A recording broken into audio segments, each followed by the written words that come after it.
Fear God and give glory to His name, for the hour of His judgment is come. Fear God, let all heaven and earth proclaim, we will worship Him and praise His holy name. There is a power with the lion's mighty roar, who's seeking to destroy us, to bind us evermore. And there's a Lamb who upon a cross was slain, who died to redeem us, to restore us once again. But oh, how long will we resist His call to come out from the world and follow Him? In God's word there are a people, we are told, who stand purified, who only live for Him. Fear God and give glory to His name, for the hour of His judgment is come. Fear God, let all heaven and earth proclaim, we will worship Him and praise His holy name. Olá, seja bem-vindo ao canal Adventismo Vivo. Meu nome é Anderson Velten e a convite do meu amigo Tiago Elker, neste trimestre estarei à frente dos vídeos de recapitulação da lição da Escola Sabatina aqui no canal. Primeiramente, eu acho importante me apresentar a vocês. Eu sou capixaba e resido em Vila Velha, estado do Espírito Santo. Sou graduado em Direito, há mais de 2 décadas mantenho o site www.concertoeterno.com e desde 2018, num trabalho conjunto com meu amigo Timóteo Elker, mantenho o canal História na Profecia. Além disso, sou coautor com o irmão Juarez Rodrigues de Oliveira do livro A Astronomia e a Glória do Adventismo, que é dedicado ao exame da precisão matemática, histórica e astronômica do cumprimento dos períodos proféticos de Daniel 8 e 9. E também sou autor do livro Movendo o Braço do Altíssimo, uma obra que trata da oração, da vida devocional e de aspectos litúrgicos na adoração. Desde que abracei a mensagem cristã adventista do sétimo dia, sempre tive especial interesse e entusiasmo pelo estudo das profecias, principalmente pelo estudo da cronologia profética das Escrituras. E neste trimestre fui presenteado com a oportunidade de compartilhar o que eu tenho aprendido nesses mais de 30 anos de caminhada sobre o conteúdo do misterioso e fascinante livro do Apocalipse. Eu acredito que será uma experiência fantástica. E antes que alguém pergunte por que eu não fiz a oração antes de começar o estudo da lição, deixa eu explicar o que ocorre para você. Eu sei que você deve estar acostumado com muitos programas e vídeos em que o expositor inclina a cabeça e primeiramente faz uma oração. Daí quando você vê que isso não é feito aqui no canal Adventismo Vivo, por mim, pelo Tiago ou pelo Timóteo, acaba achando meio estranho e é natural a estranheza. Mas saiba que nós oramos sim. Apenas a oração não é gravada. Antes de nós gravarmos este vídeo, nós nos ajoelhamos e oramos, pedindo a iluminação e a orientação do Espírito Santo. E como criaria um certo embaraço mudarmos a câmera de posição para gravar a oração, simplesmente a gente opta por não gravar esse momento. Além disso, nós entendemos que a oração é uma realidade viva. Não faz muito sentido você simplesmente ouvir uma oração gravada, pois a oração não é um ritual mágico que traz energias divinas sobre você. Não é assim que funciona. A minha oração não vai ser mais eficaz que a sua própria oração. O que importa é um coração sincero e desejoso de compreender e seguir a palavra de Deus. Por isso, como eu já orei antes de gravar este vídeo, eu sugiro que você faça o mesmo agora. Pause este vídeo neste momento e busque ao Senhor em oração, pedindo que o Espírito Santo, e não eu, seja o seu instrutor neste momento. Se você abrir seu coração a Deus como a um amigo, Ele certamente ouvirá e atenderá a sua petição, pois Ele é um Pai amoroso que está sempre disposto a fazer por seus filhos algo melhor do que eles mesmos imaginam. Bem, como você já deve saber, o tema geral da lição da Escola Sabatina deste trimestre é o conteúdo da tríplice mensagem angélica de Apocalipse, capítulo 14. Veja aí a capa da sua lição. Estão ilustrados 3 anjos aí, não é verdade? Qual é o significado desses 3 anjos e por que é importante estudar as mensagens deles? Vamos entender isso desde já. Eu convido você a abrir a sua Bíblia em Apocalipse capítulo 14. As mensagens dos 3 anjos aparecem nos versos 6 a 12. Em visão celestial, João viu primeiramente um anjo voando pelo meio do céu. Ele tinha um evangelho eterno para pregar aos habitantes da terra. Esse primeiro anjo foi seguido por um segundo e depois por um terceiro anjo. Entenda que esses 3 anjos são em parte simbólicos. E como sabemos disso?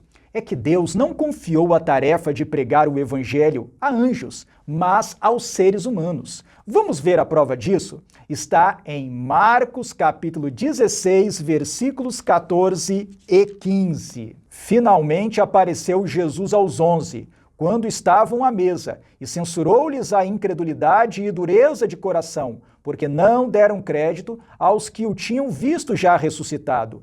E disse-lhes: Ide por todo o mundo e pregai o evangelho a toda a criatura. Viu aí? Jesus confiou a tarefa de pregar o evangelho aos seres humanos, não a seres espirituais. Por isso é que nós entendemos que os 3 anjos de Apocalipse, capítulo 14, não podem ser apenas anjos literais. Em parte, eles têm de ser simbólicos. Eles representam um movimento espiritual formado por um grupo de crentes que proclamaria ao mundo 3 últimas mensagens de advertência antes da volta de Jesus. O espírito de profecia confirma esse raciocínio. Aliás, essa é uma das funções do dom profético, confirmar ou não se a conclusão do nosso estudo da Bíblia está correta. Foi assim que os pioneiros do Adventismo do 7º dia formaram nossas crenças distintivas. Primeiro, os pioneiros pesquisavam exaustivamente a Bíblia, um pouco aqui, um pouco ali, sempre levando em conta o contexto também, para descobrir o que ela ensinava sobre determinados temas. Com base na comparação dos textos bíblicos, em que os textos mais claros explicam os mais obscuros, chegavam às suas conclusões, sempre com respaldo na Bíblia. Depois, por vezes, Ellen White tinha uma visão ou sonho em que o Espírito Santo confirmava ou não as conclusões às quais os pioneiros tinham chegado. E assim eles foram organizando nossas crenças distintivas. Foi assim que aconteceu. E o que Ellen White diz sobre o significado dos 3 anjos de Apocalipse, capítulo 14? Veja esta citação que se encontra no livro A Verdade sobre os Anjos, na página 247. Cristo virá a segunda vez com poder para salvar.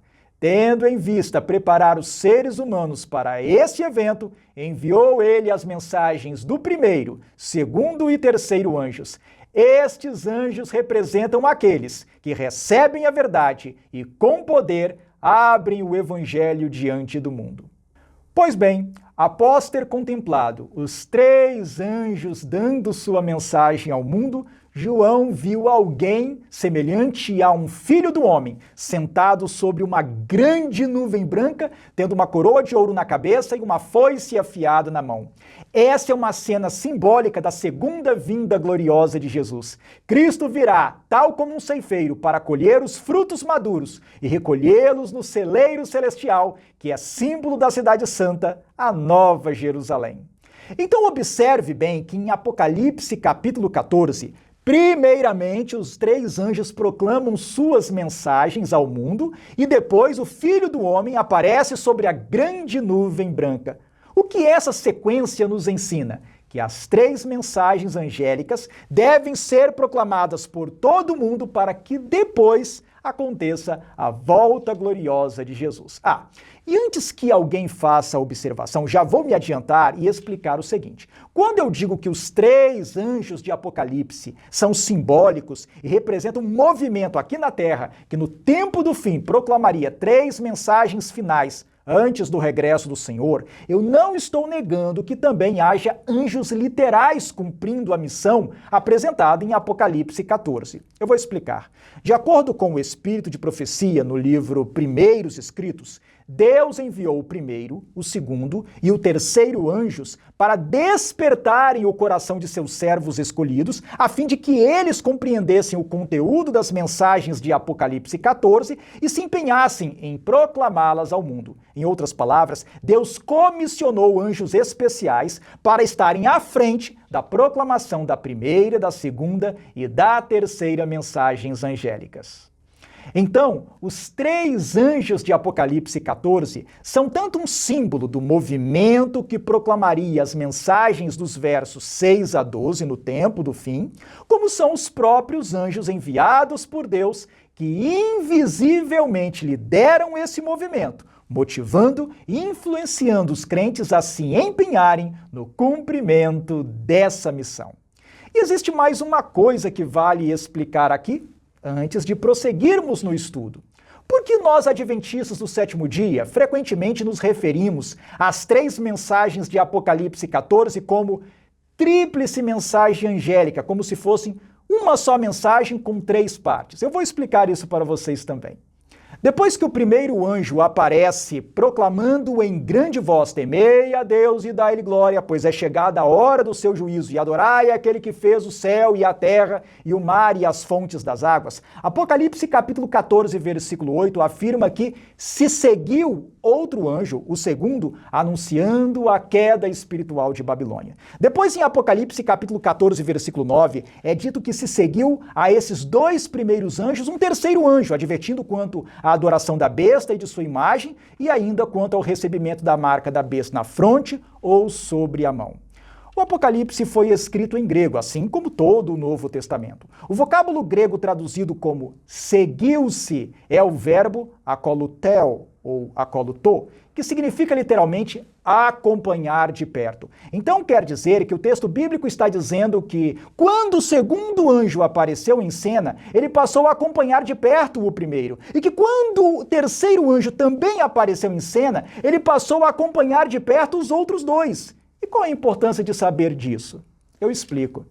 É que na visão de João, depois que o segundo anjo apareceu, os 2 primeiros anjos passaram a voar juntos. O primeiro dando a sua mensagem e o segundo também dando sua mensagem, um acompanhando o outro. Ou seja, quando o segundo anjo começou a dar a sua mensagem, o primeiro anjo não parou de dar a sua própria mensagem e já foi embora. Não foi assim que aconteceu. Eles continuaram voando juntos. E depois, quando o terceiro anjo apareceu, ele também passou a acompanhar tanto o primeiro como o segundo. Isso quer dizer que na visão que João teve, os 3 anjos passaram a voar juntos, cada qual dando sua própria mensagem ao mesmo tempo. Por essa razão, nós podemos considerar as 3 mensagens de Apocalipse capítulo 14 como 3 partes de uma só mensagem. E é por isso que nós nos referimos a essa mensagem como tríplice mensagem angélica, ou seja, uma mensagem com 3 partes. Bem, como eu já adiantei, a terceira mensagem angélica adverte quanto à adoração à besta e à sua imagem, também quanto ao recebimento da marca da besta na fronte ou na mão. As figuras da besta e da imagem da besta aparecem primeiramente em Apocalipse capítulo 13. Ali nós lemos que o dragão deu para a besta o seu poder, o seu trono e grande autoridade. Por sua vez, o dragão é introduzido em Apocalipse no capítulo 12. Então, para entendermos bem o conteúdo da terceira mensagem angélica, precisamos conhecer bem os capítulos 12 e 13 de Apocalipse. Por isso é que já na primeira semana deste trimestre, vamos nos dedicar ao estudo do importantíssimo capítulo 12 do livro do Apocalipse. O conteúdo desse capítulo é realmente muito interessante. Apocalipse capítulo 12 trata da mulher e do dragão. Na verdade, o capítulo 12 apresenta uma mulher, o dragão, o filho dessa mulher e os restantes da descendência da mulher. A primeira coisa que é importante perceber aqui é que esses elementos não aparecem do nada em Apocalipse 12. Esses elementos são extraídos de Gênesis capítulo 3, mais especificamente de Gênesis capítulo 3, versículo 15.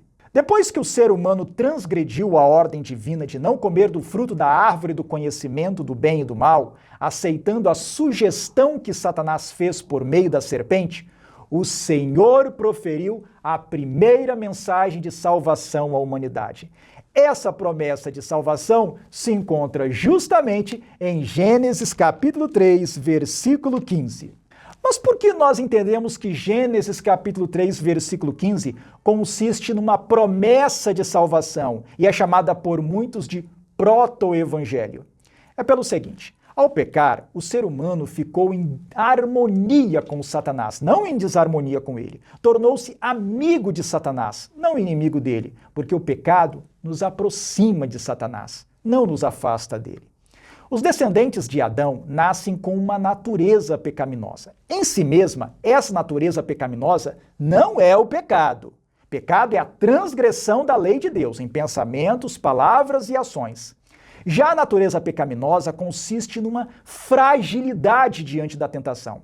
Isso quer dizer que o ser humano nasce frágil diante das más sugestões que ocorrem à sua mente, o que facilita muito que ele acabe incorrendo em pecado.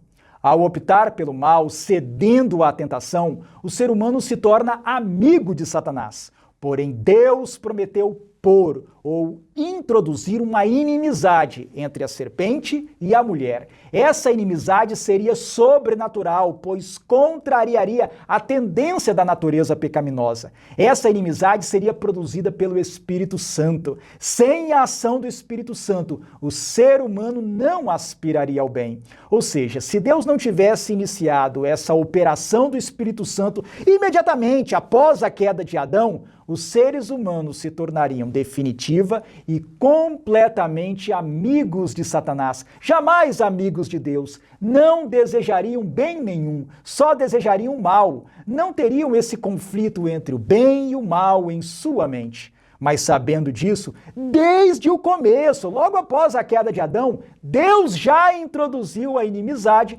por meio da operação misteriosa e silenciosa do Espírito Santo na mente de Adão e de Eva, bem como de todos os seus descendentes. Isso faz parte da obra da graça. Veja bem que Deus anunciou que também haveria inimizade entre a descendência da serpente, isto é, os seguidores de Satanás, e o descendente da mulher. Nós sabemos que o mais importante e excelente descendente Eva foi Jesus. Ele é o descendente que traria a salvação. O anúncio divino era de que o descendente da mulher feriria a cabeça da serpente e que a serpente feriria o calcanhar do descendente da mulher. Isso é muito interessante, pois a inimizade seria introduzida entre a serpente e a mulher, mas quem esmagaria mesmo a cabeça da serpente não seria a própria mulher, mas o seu descendente. Satanás feriu o calcanhar do descendente da mulher ao fazer Jesus sofrer e morrer. Mas nesse mesmo acontecimento, que foi a morte de Jesus, o descendente da mulher acabou esmagando a cabeça da serpente, pois a vida de perfeita obediência de Jesus e sua morte substituinte é que causam a derrota de Satanás. Mas por que é que a vida, a morte e a ressurreição de Jesus derrotam Satanás? O que uma coisa tem a ver com a outra? Vamos entender isso. Não caindo em pecado, Jesus mostrou que é possível viver uma vida de santidade diante de Deus. Jesus provou que Satanás tinha mentido quando afirmou que a lei de Deus era impossível de ser guardada. Além disso, ao entregar sua vida em favor do homem, Jesus mostrou que Deus é amor e que se importa com suas criaturas. Assim, Cristo refutou a alegação de Satanás de que Deus é um tirano egoísta e sem amor. Ao ser humilhado, maltratado, torturado e morto por pessoas instigadas por Satanás, Jesus provou que ele, Satanás, é cruel e mau. E ao ressuscitar, Jesus deu fim ao ciclo de pecado e morte que vinha dominando a humanidade e a história. Jesus iniciou um processo pelo qual ele trará novamente à vida todos os que se arrependerem e se converterem sinceramente ao Senhor. Mas é preciso dizer que a mulher não tem somente um descendente, mas toda uma descendência. Jesus é o cabeça da descendência da mulher. Ele é chamado de o descendente por ser o mais importante descendente da mulher. Quem fica do lado de Deus e guarda seus mandamentos por amor a ele, também se torna a descendência da mulher. O que toma essa decisão passa a fazer parte do corpo de Cristo. Jesus é o cabeça desse corpo. Logo, os crentes fiéis em Cristo tornam-se um com ele, formando o Cristo total. Ele é a cabeça, o único e suficiente Salvador. Nós somos o corpo, os que são salvos por ele. Por isso, em certo sentido, a vitória que Jesus teve sobre Satanás, todo aquele que faz parte da descendência da mulher também é convidado a ter. Deus quer esmagar Satanás debaixo dos nossos pés. É isso que o apóstolo Paulo afirma na Epístola aos Romanos, capítulo 16, versículo 20. Veja o que está escrito ali. E o Deus da paz, em breve, esmagará debaixo dos vossos pés a Satanás. A graça de nosso Senhor Jesus seja convosco. E como é que Deus pretende fazer isso? Vou explicar. Por meio do sofrimento vicário e da morte expiatória de Cristo, a minha e a sua dívida junto à lei de Deus podem ser quitadas. Ou seja, nosso débito, nosso passivo pode ser zerado. E pela operação do Espírito Santo, nossa mente pode ser completamente renovada. Nossos pensamentos, nossas palavras e nossas ações podem ser transformados plenamente, de tal maneira que fiquem semelhantes aos de Jesus.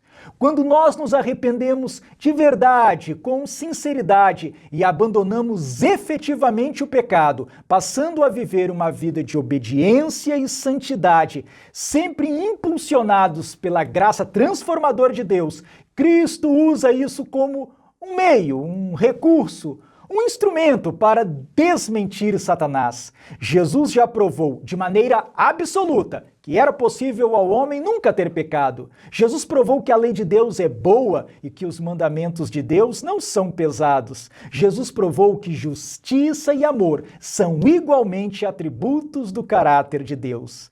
Mas agora Deus quer provar, por nosso intermédio, que mesmo os seres humanos que já pecaram, que já fizeram coisas horríveis, que não merecem nada de bom, podem ser libertados do vício e do erro e podem ser transformados em verdadeiros filhos de Deus. É assim que Deus quer, mais uma vez, desmentir Satanás e humilhá-lo para a glória do nome de Jesus.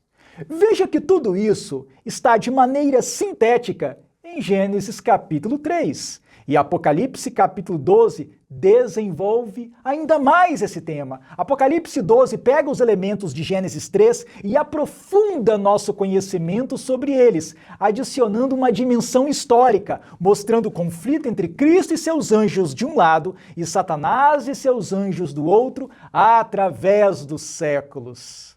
Em Apocalipse capítulo 12, versos 7 a 9, encontramos uma cena de guerra no céu. E aqui nós avançamos para a parte de domingo, a batalha no céu. Eu já aviso que vou me deter um pouco mais no assunto desta parte domingo, vou me estender um pouco mais falando sobre Apocalipse capítulo 12, versos 7 a 9. O texto bíblico nos diz que houve uma grande batalha no céu, pois Miguel e seus anjos lutaram com o dragão e seus anjos. Sendo derrotados, o dragão e seus anjos foram expulsos do céu. Agora, aqui temos que responder a algumas perguntas. A primeira é: quem é Miguel? A segunda é: essa guerra que ocorreu no céu foi ideológica ou foi literal? E a terceira pergunta é: quando ocorreu essa guerra? Nós, adventistas do sétimo dia, entendemos que Miguel é outra designação para o Senhor Jesus. Nós temos sido muito criticados por irmãos de outras denominações por causa dessa identificação, mas entendemos que ela tem boa base bíblica. É a Bíblia que nos leva a essa conclusão. Caso você seja de alguma igreja evangélica e esteja assistindo a este vídeo, peça que ouça a explicação com espírito desarmado e que leve em consideração os argumentos que nós vamos apresentar aqui.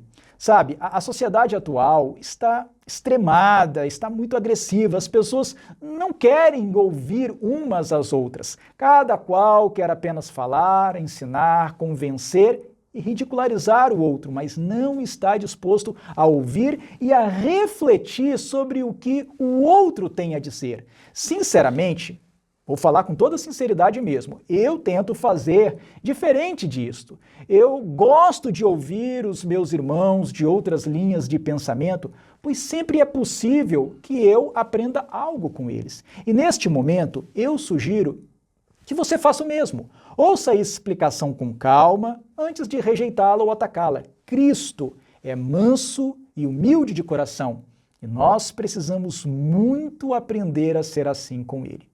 Então vamos lá, vamos entender por que nós, adventistas do sétimo dia, compreendemos que Miguel seja outro nome para Jesus. É pelo seguinte: quando nós examinamos o livro bíblico de Daniel com muita atenção, percebemos que há elementos ali que identificam Miguel com a própria pessoa do Senhor Jesus. Observe bem, vamos ali para o livro de Daniel. Vamos para o livro de Daniel, primeiramente para o capítulo 7. Em Daniel capítulo 7, versículo 13, encontramos a figura do filho do homem que vai até o ancião de dias para receber o reino. Em Daniel capítulo 8, versículo 11, encontramos a figura do príncipe do exército, que também é chamado de príncipe dos príncipes, ali no versículo 25. Em Daniel, capítulo 9, versículo 25, encontramos a figura do ungido, que é qualificado também de príncipe. Já em Daniel, capítulo 10, versículos 5 e 6, o profeta Daniel descreve um ser glorioso, vestido de linho e cingido com um cinto de ouro. Essa descrição, em Daniel capítulo 10, é muito parecida com a descrição do Filho de Deus em Apocalipse capítulo 1. Basta você comparar Daniel capítulo 10, versículos 5 e 6, com Apocalipse capítulo 1, do verso 13 ao verso 16. Anote aí as referências e depois faça essa comparação por si mesmo. Em seguida, ainda aqui no relato de Daniel capítulo 10, um anjo vem até o profeta Daniel e diz que o príncipe do reino da Pérsia tinha feito resistência a ele por 21 dias, o mesmo tempo durante o qual Daniel tinha estado a jejuar em favor de seu povo. Veja lá, nos versículos 2 e 3. O anjo diz ainda que ele só obteve vitória sobre os reis da Pérsia após um dos primeiros príncipes, que é Miguel, ter vindo em seu auxílio. Depois, esse mesmo anjo declara a Daniel que ninguém estava ao seu lado contra os príncipes dos persas e da Grécia, a não ser Miguel, que o anjo chama de vosso príncipe, falando com o profeta Daniel. Por fim, em Daniel capítulo 12, é dito que no tempo do fim vai se levantar Miguel, chamado de o grande príncipe, o defensor dos filhos do povo de Daniel. Em seguida, Daniel descreve novamente um homem vestido de linho que ele viu sobre as águas do rio, além de outros dois seres sobrenaturais em pé, cada um em cada margem do rio. Fica evidente que Miguel, chamado explicitamente de grande príncipe, de vosso príncipe e de defensor dos filhos do povo de Daniel, é o príncipe do exército e o príncipe dos príncipes do capítulo 8, sendo também aquele ser glorioso que Daniel viu no começo do capítulo 10 e novamente sobre as águas do rio no capítulo 12. Ora, esse ser glorioso é o Senhor Jesus. Foi Jesus quem apareceu para Daniel em seu estado pré-encarnado. Ele é o príncipe do exército do Senhor, a quem o anjo tinha explicitamente chamado de Miguel, vosso príncipe. O relato bíblico nos diz que antes da tomada de Jericó, um ser misterioso, identificado como o príncipe do exército do Senhor, apareceu a Josué. Esse não era um mero anjo, pois quando se apresentou como príncipe do exército do Senhor, o que Josué fez? Ele se prostrou com o rosto em terra e o adorou. Isso está em Josué, capítulo 5, do verso 13 ao verso 15. Ora, em Apocalipse, capítulo 19, versículo 10, quando João se ajoelhou para adorar o anjo que o acompanhava, foi imediatamente impedido pelo próprio anjo, que se identificou como conservo dele e dos demais profetas e o instou a adorar exclusivamente a Deus, somente a Deus. Diferentemente, o príncipe do exército do Senhor determinou a Josué que tirasse as sandálias dos pés, dizendo que o lugar em que ele estava era a Terra Santa, o mesmo que tinha sido ordenado por Deus a Moisés junto à sarça ardente, quando ele se revelou como grande eu sou. Anote os textos aí e faça a comparação por si mesmo. Compare Êxodo capítulo 3, do verso 1 ao verso 6, com Josué capítulo 5, do verso 13 ao verso 15.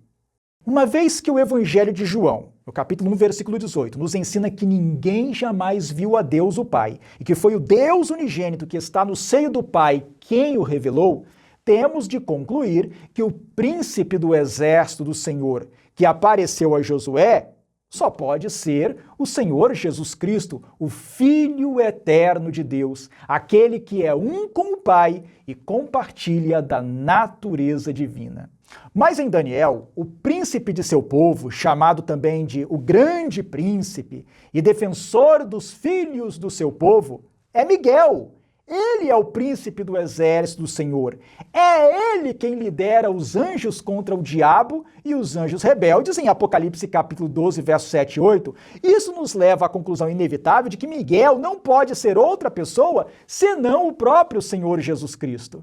O que leva muitos de nossos irmãos evangélicos a rejeitarem essa identificação é o receio de que, de alguma maneira, isso diminua a pessoa de Cristo, rebaixando a categoria de mero anjo. Bem, em certo sentido, Jesus é sim um anjo, mas não um anjo qualquer. Jesus é um anjo apenas no sentido de que a palavra hebraica e a palavra grega para anjo significam mensageiro. Ora, Jesus é o eterno mensageiro do Pai. Somente Ele pode revelar o Pai plenamente. Nas Escrituras, Jesus é identificado como anjo do Senhor, aquele que acompanhou o povo de Israel em sua peregrinação no deserto. Foi o anjo do Senhor quem declarou que Ele mesmo era o Eu Sou. Mas isso não significa que Jesus seja um ser criado. Jesus não é mera criatura. Ele compartilha com o Pai a natureza divina, sendo designado nas Escrituras de Verbo eterno de Deus. Tudo isso que acabo de dizer é confirmado pela constatação de que em Judas, versículo 9, aqui bem perto do Apocalipse, Miguel é claramente chamado de arcanjo, termo que perfeitamente pode ser entendido e traduzido como chefe dos anjos. Por sua vez, na primeira epístola de Paulo aos Tessalonicenses, no capítulo 4, versículo 16, o apóstolo Paulo afirma que o próprio Senhor, dada a sua palavra de ordem, ouvida a voz, do arcanjo, e ressoada a trombeta de Deus, descerá do céu. Considerando que nesse texto a palavra de ordem é do próprio Senhor e que a trombeta tocada é a trombeta de Deus, é de se esperar que a voz do arcanjo também seja a voz do próprio Cristo, como chefe maior de todos os anjos. E de fato, em Jeremias, capítulo 25, versículo 30, é dito que o Senhor lá do alto rugirá e de sua santa morada fará ouvir a sua voz. Além disso, no próprio Evangelho de João, no capítulo 5, versículo 25, Jesus declara: em verdade vos digo, que vem a hora, e já chegou, em que os mortos ouvirão a voz do Filho de Deus, e os que a ouvirem viverão. Irmãos, por essas razões, nós temos entendido que Miguel não é um anjo qualquer. Ele sequer é um anjo no sentido de uma criatura que serve a Deus. Miguel é outro nome do próprio Senhor Jesus. Cristo é chamado nas Escrituras por muitos nomes, e Miguel é apenas mais um deles. Miguel significa uma pergunta: quem é como Deus? Cristo usa esse título quando está em confronto direto com Satanás, aquele que almejou a posição do Altíssimo. Ao usar esse título, Miguel, quem é como Deus, é como se Cristo lembrasse a Satanás: eu sim sou como Deus, você não. Outra questão sobre a qual muito se debate na internet é se a guerra referida aqui em Apocalipse capítulo 12, do verso 7 ao verso 9, é ideológica ou se é uma guerra literal. É possível que alguns que estão assistindo a este vídeo já estejam com sua posição fechada, no sentido de que se trata mesmo de uma guerra de argumentos, apenas de argumentos, não de uma guerra literal. Talvez você também pense assim. Bem, eu vou lhe dizer por que é que as evidências da revelação são no sentido de que foi mesmo uma guerra literal. Talvez alguns estranhem a ideia de que anjos possam ter armas, mas é assim que a Bíblia os apresenta. Lá em Gênesis capítulo 3, versículo 24, nós lemos que quando Adão e Eva foram expulsos de sua morada original, Deus colocou querubins ao oriente do jardim, bem como o refulgir de uma espada que se revolvia a fim de guardar o caminho para a árvore da vida. O texto de Josué, capítulo 5, do verso 13 ao verso 15, que eu já mencionei neste vídeo, também nos informa que quando o príncipe do exército do Senhor apareceu ao sucessor de Moisés, Josué, ele portava uma espada nua. Por sua vez, no segundo livro de Crônicas, capítulo 21, especialmente nos versos 16, 27 e 30, nós temos a informação de que, após realizar o censo das forças de Israel, Davi pôde contemplar um anjo com uma espada na mão estendida contra a cidade de Jerusalém.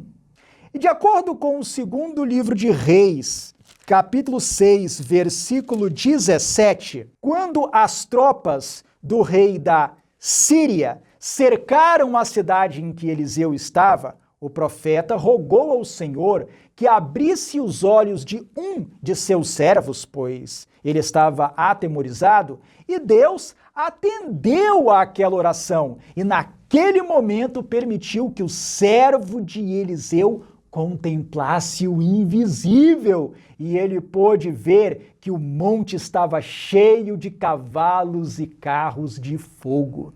Então, os anjos do céu possuem sim instrumentos que podem ser usados para cumprir as determinações do Senhor e punir os rebeldes.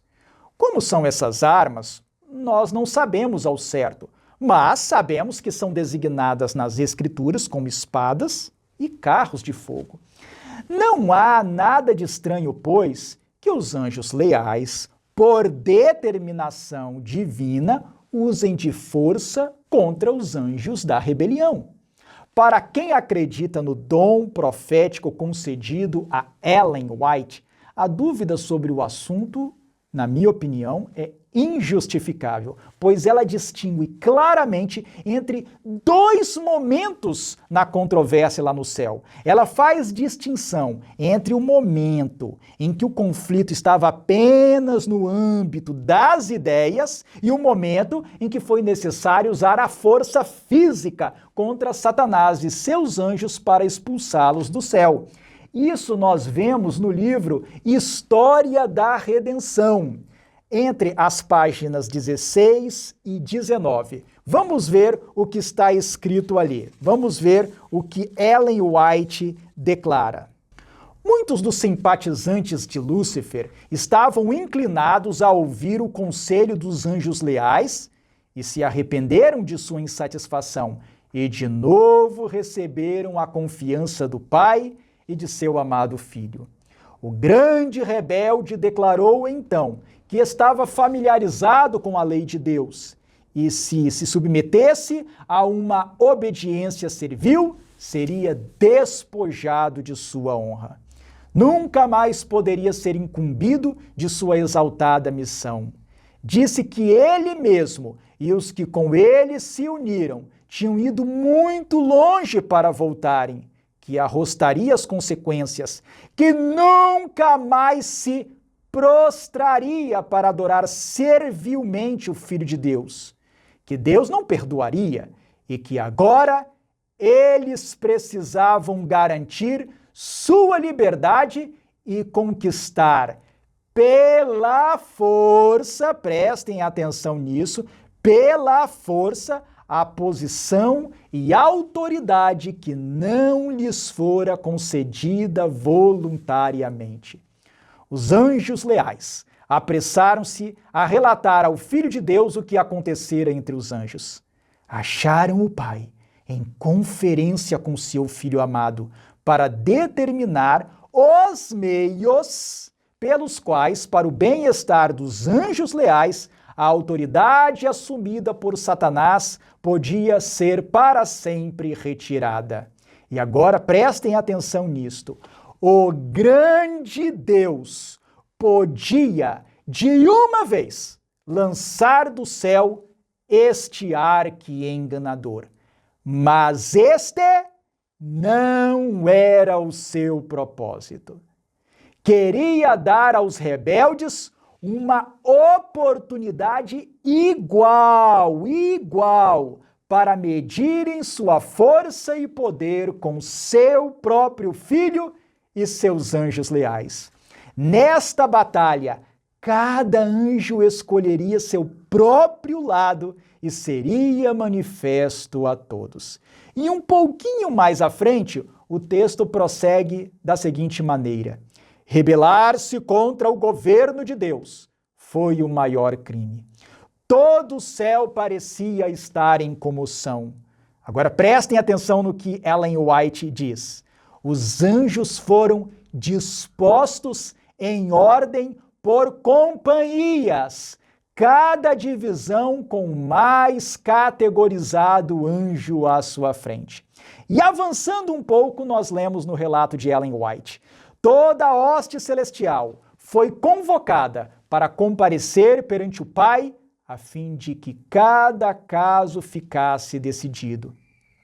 Satanás ousadamente fez saber sua insatisfação por ter sido Cristo preferido a ele. Permaneceu orgulhoso, instando que devia ser igual a Deus e introduzido a conferenciar com o Pai e entender seus propósitos. Deus informou a Satanás que apenas a seu filho ele revelaria seus propósitos secretos e que requeria de toda a família celestial, mesmo Satanás, que lhe rendessem em implícita e inquestionável obediência.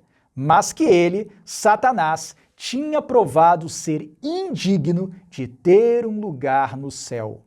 Então Satanás, exultantemente, apontou aos seus simpatizantes, observem bem, que compreendiam quase a metade de todos os anjos, e exclamou: estes estão comigo, expulsarás também a estes, e deixarás tal vazio no céu? Declarou então que estava preparado para resistir à autoridade de Cristo e defender seu lugar no céu pelo poder da força. Força contra força. Observaram bem o que ela diz aí? Satanás declarou que ele estava preparado para resistir à autoridade de Cristo e defender seu lugar no céu pelo poder da força. Força contra força. E aí, avançando algumas linhas, o texto diz: então, houve guerra no céu. O Filho de Deus, o príncipe do céu e seus anjos empenharam-se num conflito com o grande rebelde e com aqueles que se uniram a ele. O Filho de Deus e os anjos verdadeiros e leais prevaleceram e Satanás e seus simpatizantes foram expulsos do céu.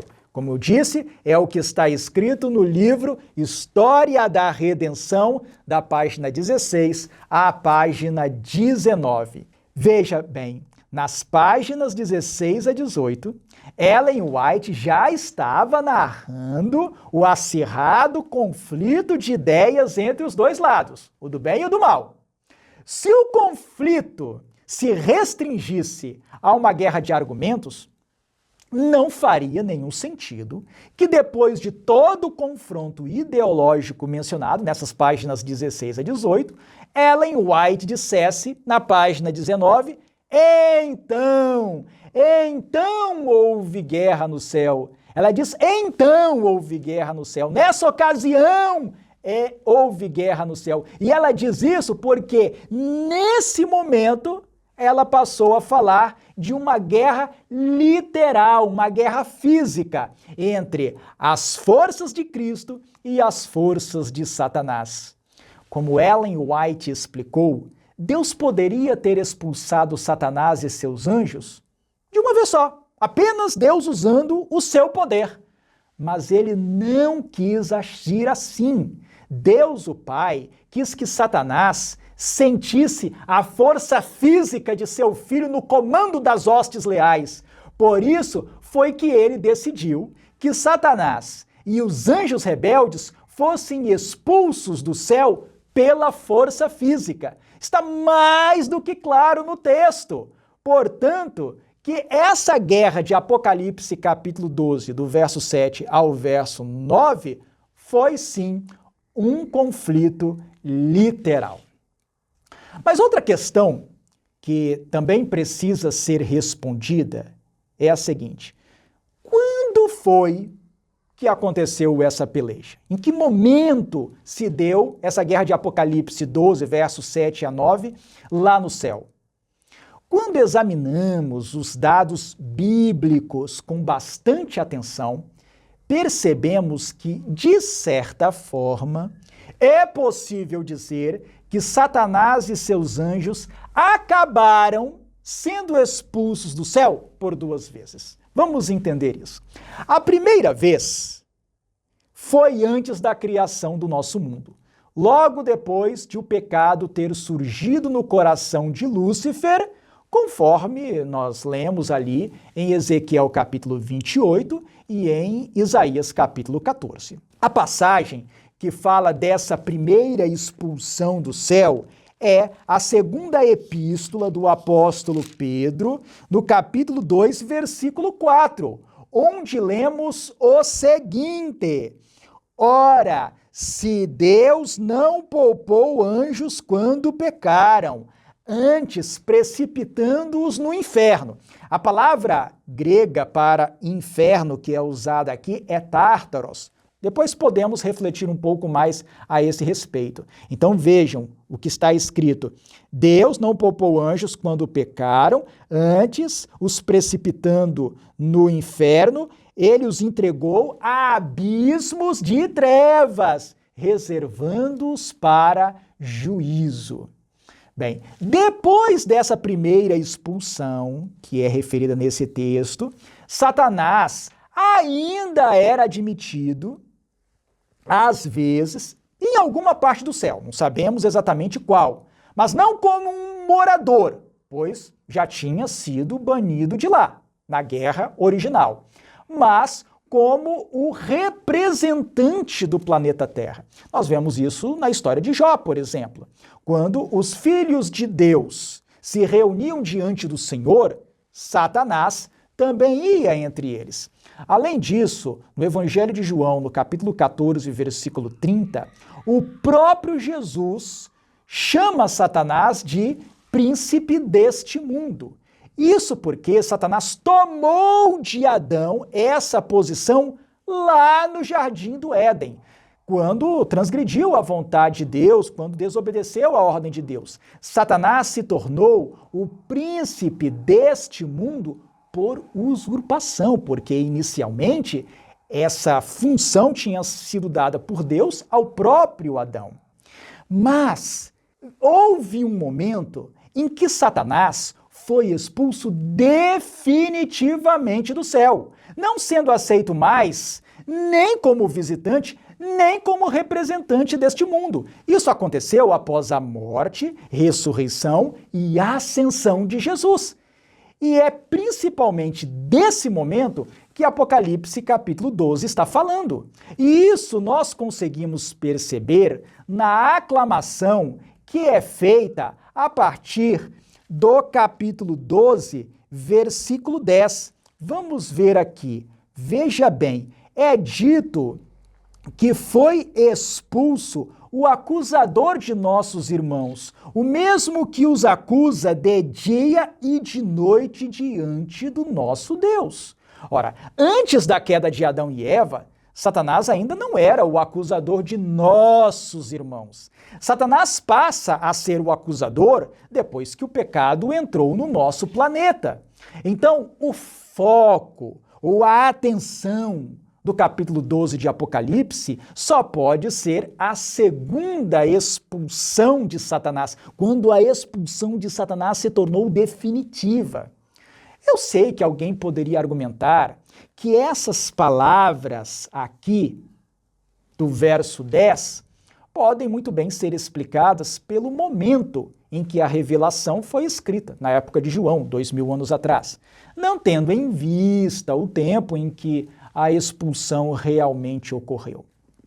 Mas é que faz muito mais sentido entender essa declaração aqui como sendo uma aclamação posterior à atividade de Satanás como acusador dos irmãos, já que os versos 10 e 11 afirmam que enfim veio a salvação, o poder, o reino de Deus e a autoridade do seu Cristo, por ter sido expulso o acusador dos nossos irmãos, os quais o venceram, os irmãos venceram por causa do sangue do Cordeiro. Percebe isso?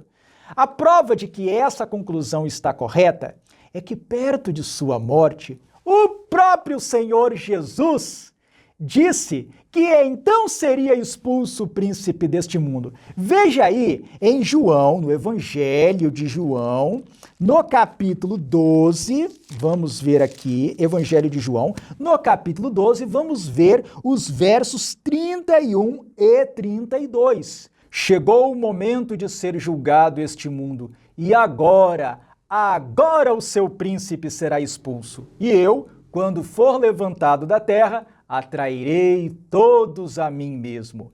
Certamente que Jesus não poderia estar se referindo à expulsão original de Satanás do céu. O espírito de profecia confirma nossa conclusão? Confirma sim.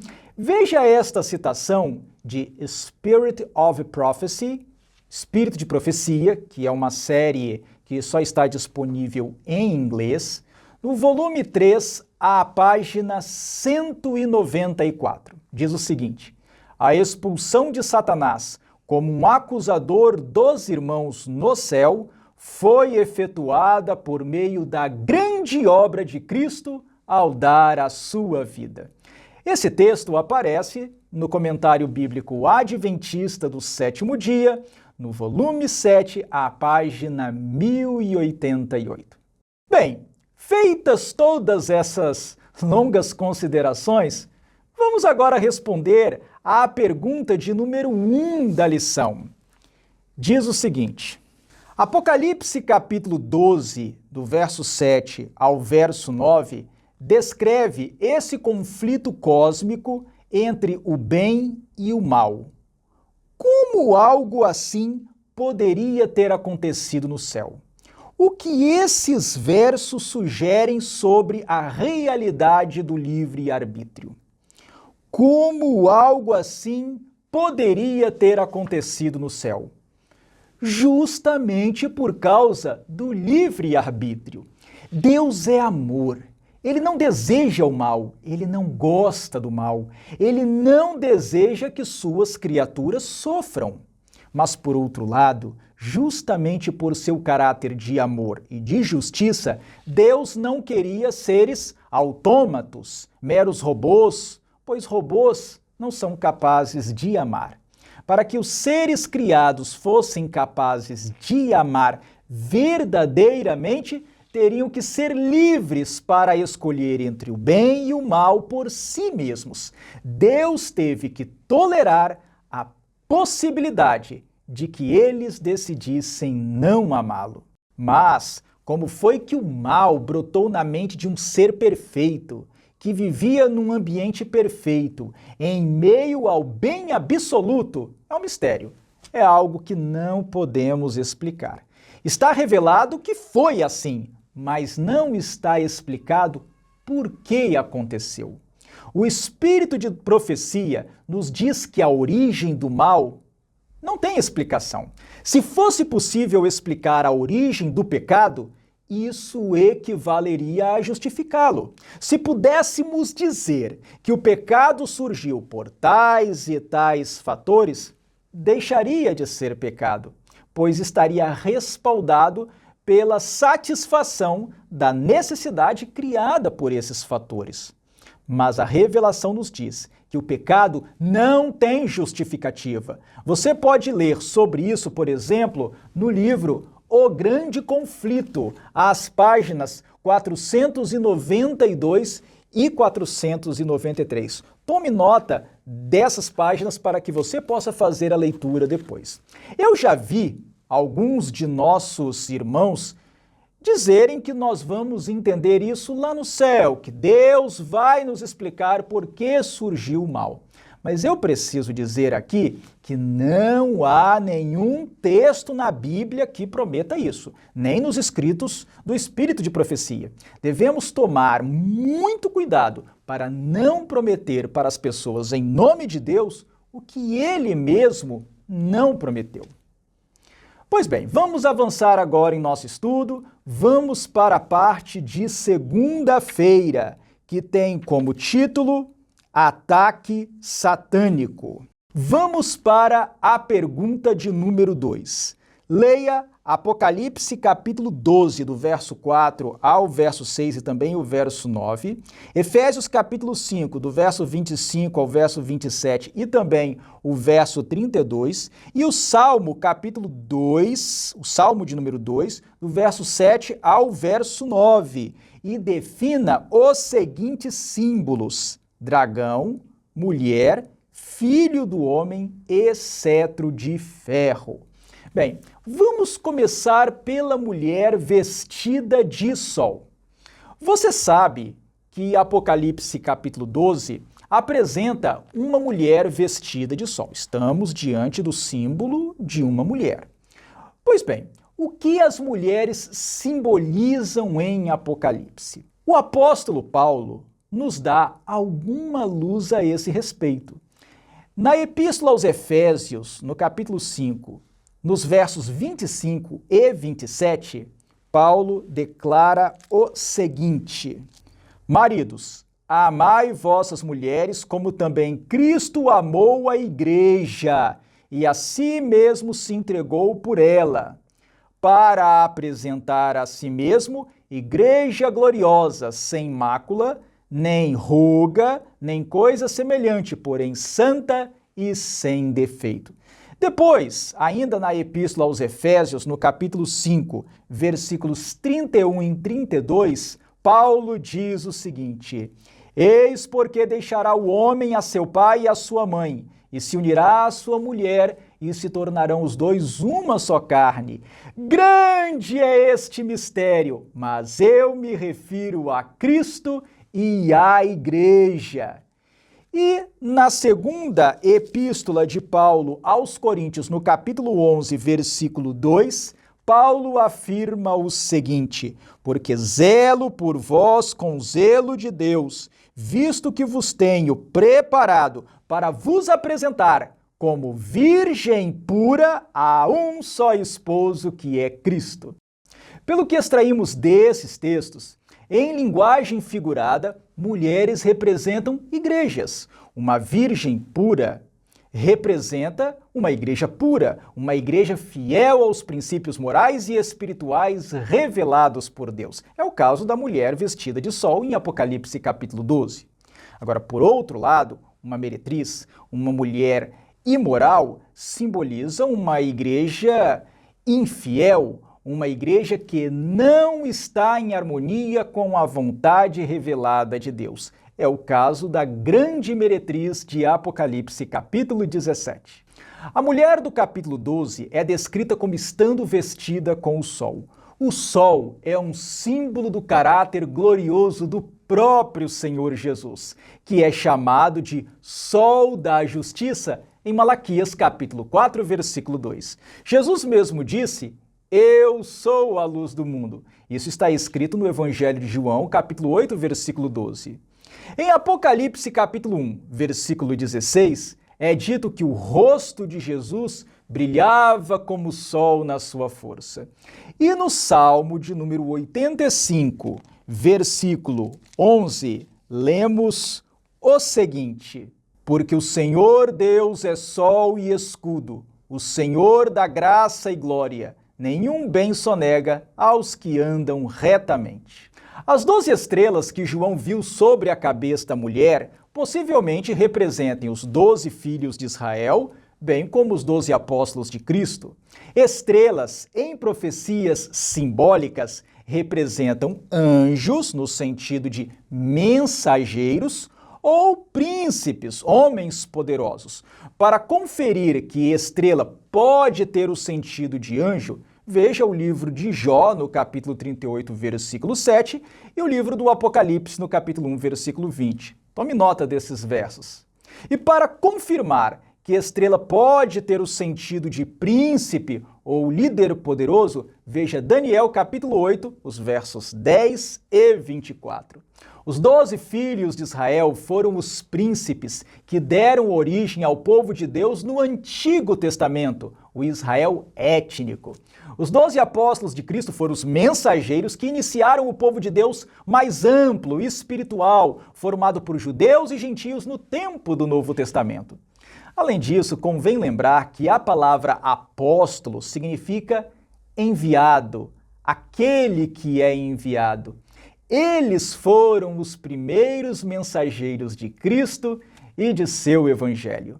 Na visão, a mulher vestida de sol também se encontrava grávida, o que em termos simbólicos pode significar a expectativa pela vinda do Messias por parte do povo de Deus no Antigo Testamento.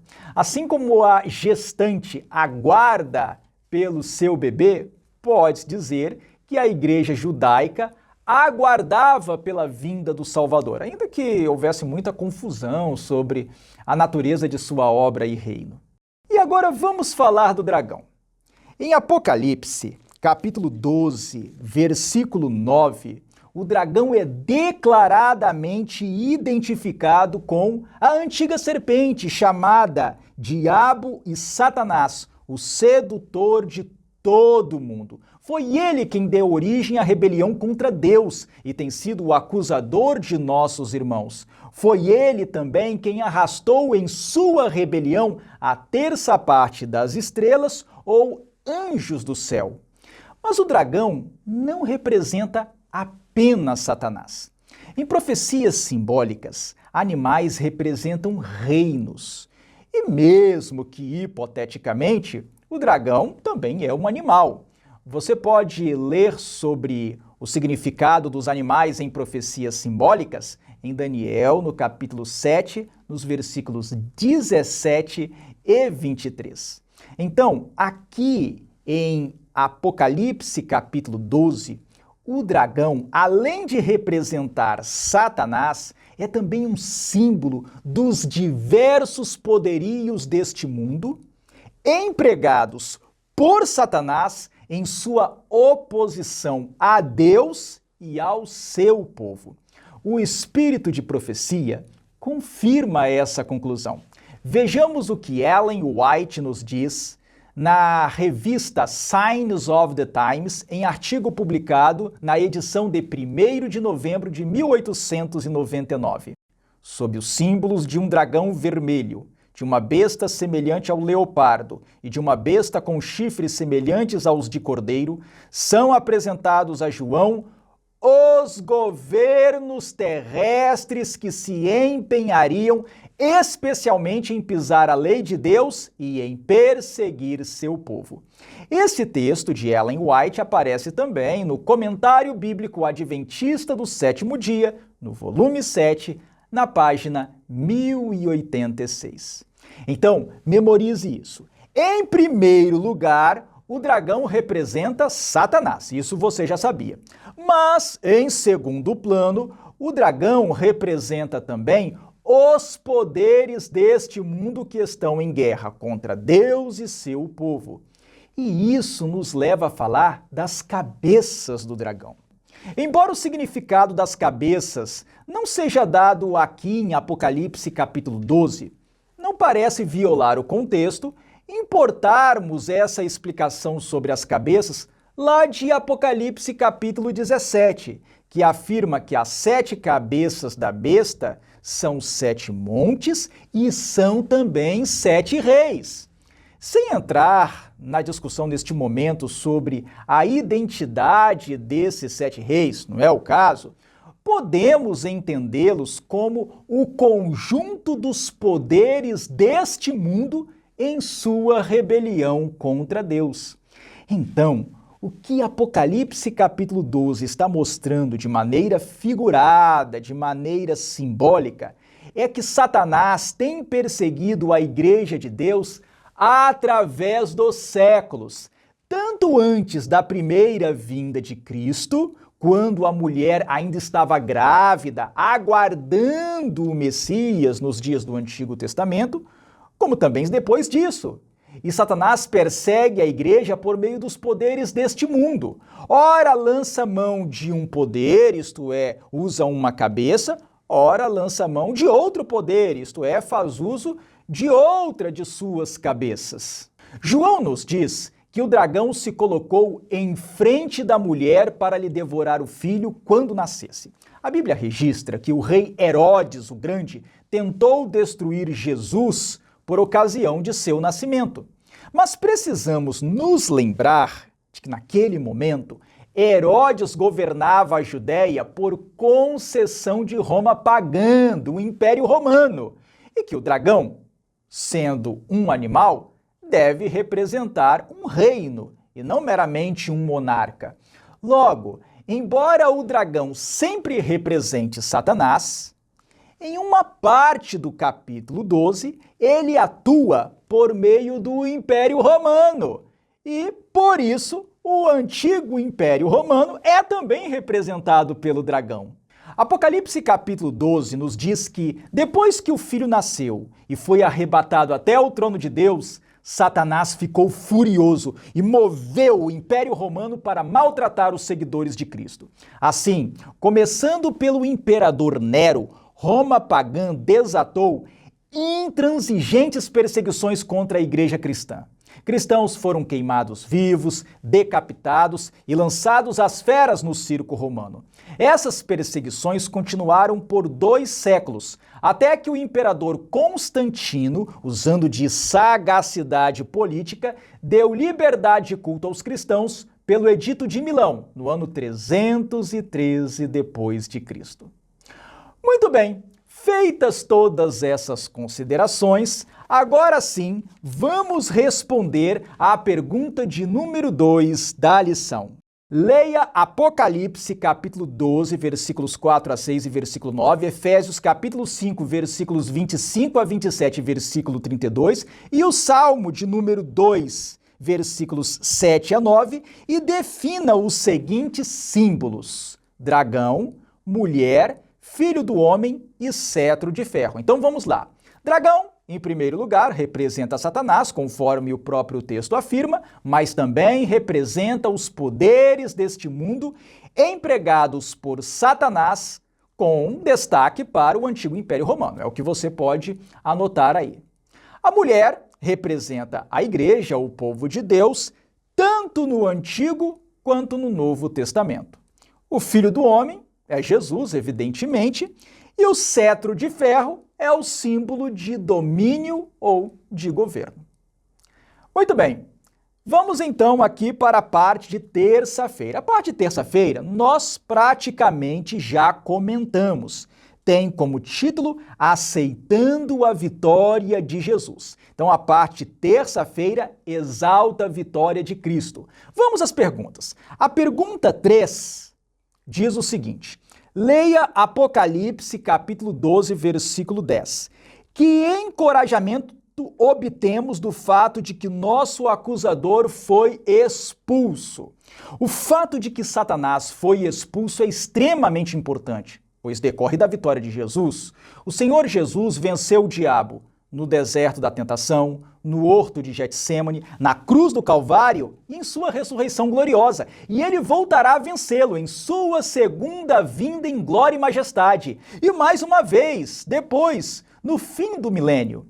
Mas o fato de Satanás ter sido expulso do céu só terá resultado pleno para nós se tornarmos a vitória de Cristo efetiva em nossa vida, aqui e agora. Se permitirmos que Satanás continue nos derrotando nas batalhas do dia a dia, atendendo às sugestões dele, a vitória de Cristo terá pouca consequência positiva para nós. Por isso é que eu e você, nós, precisamos estar do lado do grande vencedor desse grande conflito que é Cristo. Mas, resumindo isso para você poder anotar aí na sua lição, que encorajamento obtemos do fato de que nosso acusador foi expulso? O encorajamento de que, se Satanás já foi derrotado, podemos nos juntar a Cristo, que é o vencedor, seguros de que, com ele, também seremos vencedores. Agora vamos para a pergunta 4. Leia Apocalipse, capítulo 12, versículo 11. Que garantia de vitória Cristo nos dá? O texto diz que os irmãos venceram o dragão pelo sangue do Cordeiro e pela palavra do testemunho que deram. Ou seja, a sua vitória provém do poder que advém do sacrifício de Jesus. Cristo morreu em nosso lugar. Ele já tem o crédito para quitar nossa dívida para com a lei. E ele foi ao lugar santíssimo do santuário celestial em 1844 justamente para fazer isto. Basta nos arrependermos verdadeiramente e nos rendermos inteiramente a Ele, aceitando-o em nosso coração como Senhor de nossas vidas.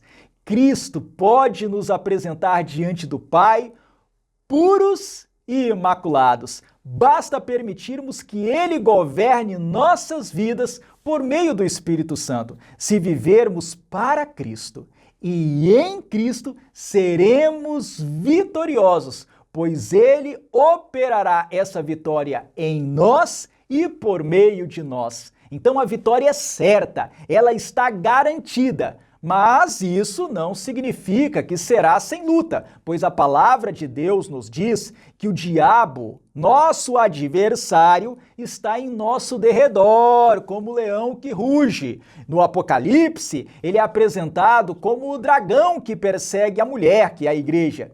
E isso nos leva à outra parte da lição, a parte de quarta-feira, que tem como título A Mulher no Deserto. Vamos então para a pergunta de número 5 da lição. Leia Apocalipse capítulo 12, versos 6 e 14 a 16. Compare os textos e observe atentamente o período de tempo, o ataque de Satanás à mulher, que é a igreja, e a provisão de Deus para seu povo. Do que falam esses versos? A profecia indica claramente a que perseguições os versos 14 a 16 estão fazendo referência. É dito que o dragão, Satanás, perseguiu a mulher, a igreja, especialmente a partir de sua expulsão definitivamente do céu. O que nós já vimos que de maneira certa, segura, se consumou no ano 31 de nossa era, por ocasião da morte, ressurreição e ascensão de Jesus. Portanto, na compreensão do verso 13, devem ser incluídas as perseguições movidas primeiramente pelos judeus e depois pelos romanos pagãos. Mas, de uma maneira toda particular, a ênfase está no grande período de terrível aflição que se estendeu por 1260 dias proféticos ou anos literais. Eu digo isso porque você sabe que esses dias são proféticos e equivalem a anos literais. Então nós estamos diante de um período de 1260 anos. Um tempo, 2 tempos e a metade de um tempo possuem a mesma duração de 1260 dias e descrevem, na verdade, o mesmo tempo de aflição. Apocalipse diz que a mulher fugiu para o deserto. O que o deserto significa na profecia? Veja bem, como de acordo com Apocalipse capítulo 17, versículo 15, águas representam povos, multidões, nações e línguas. O deserto deve significar o oposto, ou seja, lugares fracamente povoados e secretos, lugares com pouca gente ou mesmo sem moradores, mas principalmente lugares escondidos. Esses 1260 dias proféticos ou anos literais podem ser identificados como o período que se estendeu de 538 a 1798 da era cristã, quase 13 séculos. Durante esses tenebrosos séculos, aqueles que não se submeteram às doutrinas estabelecidas pelo poder religioso vigente eram severamente perseguidos. Alguns perdiam suas propriedades, outros eram presos e outros até mesmo queimados vivos. Foi um período de tremenda, terrível perseguição. Foi o período da Idade Média e parte da Idade Moderna. E agora nós vamos ver os versos 15 e 16 aqui de Apocalipse capítulo 12. Esses versos são muito especiais. É importante que você preste atenção neles. Vamos ver o que está escrito aqui. Então a serpente arrojou da sua boca atrás da mulher água como um rio, a fim de fazer com que ela fosse arrebatada pelo rio. A terra, porém, socorreu a mulher, e a terra abriu a boca e engoliu o rio que o dragão tinha arrojado de sua boca. O texto diz que a serpente arrojou, lançou, vomitou de sua boca um rio atrás da mulher. A boca é um símbolo relevante em Daniel e Apocalipse. A boca geralmente está associada à ideia de testificar, de discursar, de conclamar. Já as águas, como você já sabe, são povos, multidões, nações e línguas. Tomando Isaías, capítulo 8, versículos 7 e 8 como parâmetro, podemos entender o rio como um exército, pois nesses dois versos, Isaías capítulo 8, versos 7 e 8, o exército do rei da Assíria é comparado ao grande rio Eufrates. Preste bastante atenção nisso, pois é importante. Então, o ato de a serpente, que é o dragão, abrir a sua boca para fazer surgir um rio com o intuito de afogar a mulher, pode ser entendido como uma convocação, simbolizada pelo ato de abrir a boca, uma convocação dos exércitos, representados pelo rio, contra a verdadeira Igreja de Deus, representada pela mulher. Isso pode ser entendido como se referindo a certas cruzadas que foram expedições organizadas mediante a convocação do Papa e movidas contra certos grupos religiosos ditos dissidentes, como foi o caso da cruzada contra os albigenses. Mas João diz que na sua visão ele viu a terra abrir a sua boca para socorrer a mulher.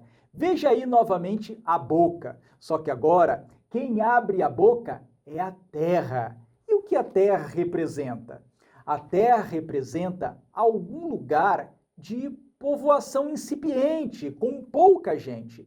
E como em Daniel capítulo 7, versículo 2, e Apocalipse capítulo 13, versículo 1, o mar é empregado como um símbolo do velho mundo, da Europa e da Ásia, nada mais lógico do que considerar aqui a Terra como um símbolo do continente americano. É isso mesmo, América, principalmente a América do Norte. Milhares de europeus que estavam sendo duramente afligidos no velho continente buscaram refúgio na América. E foi assim que os Estados Unidos se transformaram num símbolo da liberdade religiosa no mundo. Os primeiros americanos abriram sua boca em discursos, sim, em discursos, a favor da liberdade política, da liberdade econômica e especialmente da liberdade religiosa. Eles queriam fundar uma nação sem rei e uma igreja sem papa. Então você pode anotar aí na sua lição que a terra abrindo a sua boca é símbolo da América socorrendo os protestantes que estavam sendo perseguidos no Velho Mundo, em especial os puritanos, sim, os cristãos puritanos. Eles fugiram da perseguição movida pelas igrejas estatais do norte da Europa, particularmente pela igreja anglicana. A igreja anglicana não tinha muita diferença da igreja católica, não. Nas suas práticas litúrgicas e na adoração, a igreja anglicana era muito próxima da igreja católica. A igreja anglicana tinha surgido no século XVI, por causa do desentendimento do rei Henrique VIII da Inglaterra com o papado. Mas o que importa aqui é que a América protegeu os perseguidos de duas maneiras: abrigando-os em seu território e também divulgando os princípios da liberdade de consciência e da liberdade de culto por suas terras e mesmo além. Foi assim que a terra engoliu o rio da perseguição vomitado pelo dragão, e foi assim que a terra socorreu a mulher no século XVII. E dessa maneira, nós chegamos à idade contemporânea, no cumprimento da revelação do capítulo 12 de Apocalipse. Nós chegamos agora ao verso 17 de Apocalipse 12 e também a parte de quinta-feira da nossa lição, que tem como título O Remanescente do Tempo do Fim.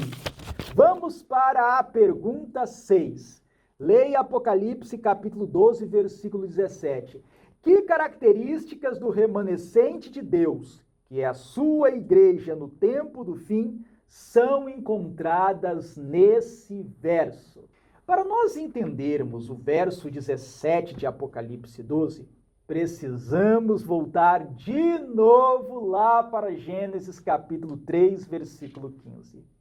Em Gênesis capítulo 3, versículo 15, Deus diz que colocaria inimizade entre a mulher e a serpente, e também entre a descendência da mulher e a descendência da serpente. Então, Gênesis capítulo 3 fala da descendência da mulher. Nós sabemos que a mulher é a igreja e que o mais importante descendente da mulher é Cristo. Nós já estudamos isso. A mulher representa o povo de Deus, mas o povo de Deus visto do ponto de vista da coletividade, como uma coletividade. Agora, os cristãos individualmente considerados são a descendência da mulher. Só que Apocalipse capítulo 12, versículo 17, não fala de toda a descendência da mulher, fala dos restantes da sua descendência. Vamos ver o que está escrito aqui em Apocalipse capítulo 12, versículo 17. Irou-se o dragão contra a mulher e foi pelejar com os restantes da sua descendência, os que guardam os mandamentos de Deus e têm o testemunho de Jesus e se pôs em pé sobre a areia do mar. Então, Apocalipse capítulo 12, versículo 17, fala dos restantes da descendência da mulher. O que isso significa? Isso significa que alguma coisa aconteceu com os cristãos, de modo que no final da história só haveria e só haverá os restantes da descendência da mulher, ou seja, só haverá um remanescente fiel. O que aconteceu é que a maior parte dos cristãos apostatou da verdade, aceitando ideias e costumes do mundo. Não são mais a descendência da mulher pura, tornaram-se descendência da serpente. O mundo não os odeia de verdade, pois eles não incomodam o mundo, abandonaram o modo de se vestir dos cristãos, abandonaram as músicas sacras dos cristãos, abandonaram o linguajar puro dos cristãos e se tornaram como os mundanos, com seu vestuário mundano, com seu gospel rock e com seu linguajar cheio de palavras chulas e gírias. Entretanto, há e haverá um restante da descendência da mulher. São os que guardam os mandamentos de Deus e têm o testemunho de Jesus. E Apocalipse, capítulo 19, versículo 10, explica que o testemunho de Jesus é o espírito de profecia.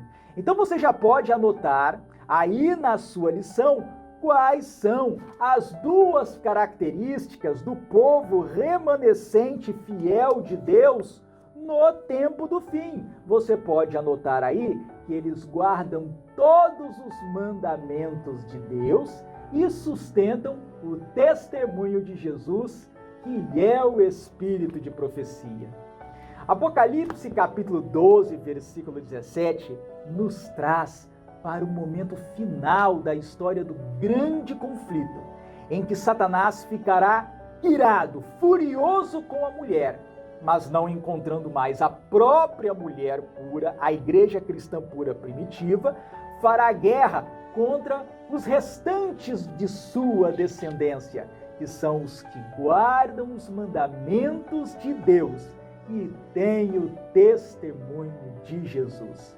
Muito em breve, meu querido irmão, essa guerra contra o povo de Deus começará e haverá a última perseguição da história contra os servos de Cristo.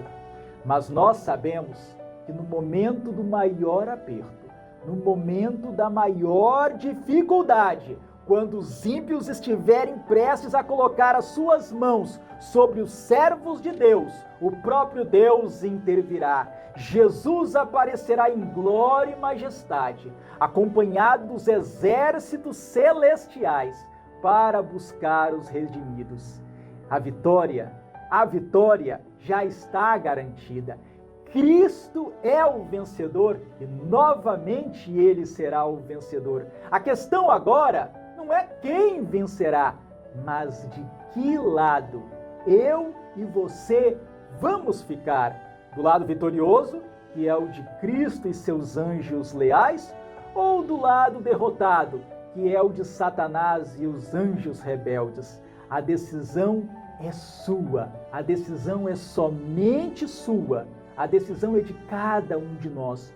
E o momento para decidir é agora, não é amanhã, não é depois. Se você permitir que o Espírito Santo trabalhe verdadeiramente em sua vida, se você entregar sua vida sem reservas a Cristo, Deus o perdoará de todos os seus pecados e fará com que você, em Cristo, seja mais do que vencedor.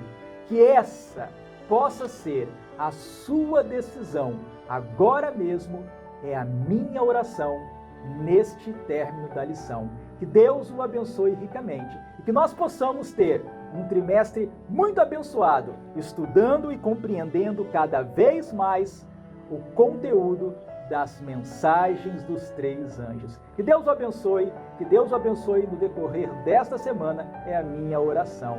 Amém.